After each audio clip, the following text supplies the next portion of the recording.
Book number 2, lesson number 1. Say this to yourself in the morning. Today I shall have to do with meddlers, with the ungrateful, with the insolent, with the crafty, with the envious and the selfish. All these vices have beset them, because they know not what is good and what is evil. But I have considered the nature of the good, and found it beautiful. I have beheld the nature of the bad, and found it ugly. I also understand the nature of the evildoer, and know that he is my brother, not because he shares with me the same blood or the same seed, but because he is a partaker of the same mind and of the same portion of immortality. I therefore cannot be hurt by any of these, since none of them can involve me in any baseness. I cannot be angry with my brother, or sever myself from him. For we are made by nature for mutual assistance, like the feet, the hands, the eyelids, the upper and lower rows of teeth. It is against nature for men to oppose each other, and what else is anger and aversion? Lesson number 2. All that I am is either flesh, breath, or the ruling part. Cast your books from you, distract yourself no more, for you have not the right to do so. Like one at the point of death, despise this flesh, this corruptible bone and blood, this network, texture of nerves, veins, and arteries. Consider, too, what breath is, mere air, and that always changing, expelled and inhaled again every moment. The third is the ruling part. As to this, take heed, now that you are old, that it remain no longer in servitude, that it be no more dragged hither and thither, like a puppet by every selfish impulse. Repine no more at what fate now sends, nor dread what many befall you hereafter. Lesson number 3. Whatever the gods ordain is full of wise forethought. The workings of chance are not apart from nature, and not without connection and intertexture with the designs of Providence. Providence is the source of all things. Besides, there is necessity in the utility of the universe of which you are a part. For to every part of a being, that is good which springs from the nature of the whole, and tends to its preservation. Now the order of nature is persevered in changes of elements, just as it is in the changes of things that are compound. Let this suffice you, and be your creed unchangeable. Put from you the first of books, that you may not die, murmuring but meekly, and with true and heartfelt gratitude of the gods. Lesson number 4. Think of your long procrastination and of the many opportunities given you by the gods but left unused. Surely it is high time to understand the universe of which you are a part, and the ruler of that universe of whom you are an emanation. That a limit is set to your days, which if you use them not of your enlightenment, will depart as you yourself will, and return no more. Lesson number 5. Hourly and earnestly strive as a Roman and a man to do what falls to your hand with perfect unaffected dignity, with kindliness, freedom, and justice, and free your soul from every other imagination. This you will accomplish if you perform each action as it were your last, without willfulness or any passionate aversion to what reason approves, without hypocrisy or selfishness, or disconnected with the decrees of Providence. You see how few things it is necessary to master in order that a man may live a smooth-flowing, God-fearing life. For of him that holds to these principles, the God requires no more. Lesson number 6. Go on, go on, O my soul, to affront and dishonor thyself. The time that remains to honor thyself will not be long. Short is the life of every man, and thine is almost spent. Spent not honoring thyself, but seeking thy happiness in the souls of other men. Lesson number 7. Cares from without distract you. Take leisure, and then add some good things to your knowledge. Have done with facilitation, and avoid the other error. For triflers, too, are they who by their activities weary themselves in life, and have no settled aim to which they may direct, once and for all, their every desire and project. Lesson number 8. Seldom are any found unhappy from not observing what is the minds of others. but such as observe not well the stirrings of their own souls must of necessity but be unhappy. Lesson number 9. Remember always that the nature of the universe is what your own nature is, and how these are related the one to the other. Remember what part your qualities are of the qualities of the whole, and that no man can prevent you from speaking and acting always in accordance with the nature of which you are a part. Lesson number 10. In comparing crimes together, as according to the common idea they may be compared, Theopartus makes the true philosophical distinction that those committed from motives of pleasure are more heinous than those which are due to passion.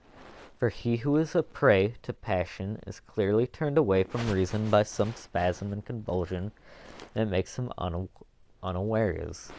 But he who sins from desire is conquered by pleasure, and so seems more incontent and more effeminate in his vice.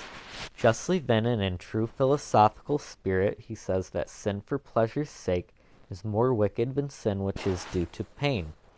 For the latter sinner was sinned against, and so driven to passion by his wrongs, while the former set out to sin of his own motion, and was led into ill doing by his own lusts. Lesson number 11. Do every deed, speak every word, think every thought in the knowledge that you may end your day any moment. To depart from men, if there be really gods, is nothing terrible. The gods could bring no evil thing upon you. And if there be no gods, or if they have no regard to human affairs, why should I desire to live in a world void of gods and without providence? But gods there are, and assuredly they regard human affairs, and they have put it wholly in man's power, and that he should not fall into what is truly evil.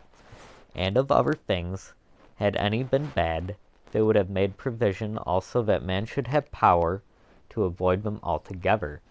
For how can that make a man's life worse which does not corrupt a man himself? Presiding nature could not in ignorance or in knowledge impotent have omitted to prevent or rectify these things. She could not fail us so completely that either from want of power or fall of skill, good and evil should happen promiscuously to good men and to bad alike. Now death and life, glory and reproach, pain and pleasure, riches and poverty, all these happen equally to the good and to the bad, as they are neither honorable nor shameful. They are therefore neither good nor evil. Lesson number 12. It is the office of a rational power to apprehend how swiftly all things vanish, how the corporal forms are swallowed up in the material world, and the memory of them in the tide of ages. Such are all the things of sense, especially those which ensnare us with pleasure or terrify us with pain, or those things which vanity trumpets in our ears. How mean, how despicable, how sordid, how perishable, how dead are they? What are they whose opinions and whose voices bestow renown? What is it to die? Your mind can tell you that did a man think of it alone, and by close consideration strip it of its ghastly trappings, he could no longer deem it anything but a work of nature. To dread a work of nature is a childish thing, and this is indeed not only nature's work, but beneficial to her. Your reason tells you how man reaches God, and through what part, and what is the state of that part when he has attributed unto him. Lesson number 13. Nothing, says the poet, is more miserable than to range over all things, to spy into the depths of the earth, and search by conjecture into the souls of those around us, yet not to perceive that it is enough for a man to devote himself to that divinity which is within him, and to pay it genuine worship. And this worship consists in keeping in pure from every passion and folly, and from repenting at anything done by gods or men. The work of the gods is to be reverenced for its excellence. The works of men should be dear for the sake of the bond of kinship, or pitied as he must pity them sometimes, for their lack of a knowledge of good and evil. And men are not less maimed by this defect than by their want of power to know white from black. Lesson number 14.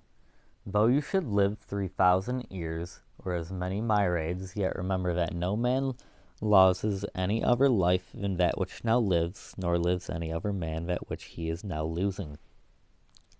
The longest and the shortest lives come to one effect. The present moment is the same for all men, and their loss, therefore, is equal, for it is clear that they lose in deaths is but a fleeting instant of time. No man can lose either the past or the future, for how can a man be deprived of what he has not? These two things then are to be remembered. First, that all things recur in cycles, and are the same from everlasting, and that therefore it matters nothing whether a man shall contemplate these same things for 100 years, or for 200, or for an infinite stretch of time. And secondly, that he who lives longest and he who dies soonest have an equal loss in death. The present moment is all of which either is deprived, since that is all he has. No man can be robbed of that which he has not. Lesson number 15. Beyond opinion, there is nothing. The objections to the saying of Monimus, the cynics, are obvious. But obvious also is the utility of what he said, if one accept his pleasantry as far as truth will warrant it. Lesson number 16. Man's soul dishonors itself, firstly and chiefly when it does all it can to become an excrescence, and as it were an abscess of the universe. To fret against any particular event is to revolt against the general law of nature, which comprehends the order of all events whatsoever. Again, it is dishonor for the soul when it has aversion to any man, and opposes him with intention to hurt him, as wrathful men do. Thirdly, it affronts itself when conquered by pleasure or pain. Fourthly, when it does or says anything hypocritically, feignedly or falsely, filthily, when it does not direct to some proper ends all its desires and actions, but exerts them inconsiderately and without understanding. For even the smallest thing should be referred to the end, and the end of rational beings is to follow the order and law of the venerable state and polity which comprehends them all. Lesson number 17. The duration of man's life is but an instant. His substance is fleeting, his senses dull, the structures of his body corruptible, the soul but a vortex. We cannot reckon with fortune or lay our account with fame. In fine, the life of a body is but a river, and the life of a soul a misty dream. Existence is a warfare, and a journey a strange land, and the end of fame is to be forgotten. What then avails to guide us? One thing, and one alone, philosophy, and it consists in keeping the divinity within inviolate and intact, victorious over the pain and pleasure, free from temerity, free from falsehood, free from hypocrisy, independent of what others do or fail to do, submissive to hap and lot, which come from the same source as we, and above all, with equanimity awaiting death as nothing else than a resolution of the elements of which every being compounded. And if in their successive interchanges no harm befall the elements, why should one suspect any in the change and dissolution of the whole? It is natural, and nothing natural can be evil. Ad concordum. End of the second book.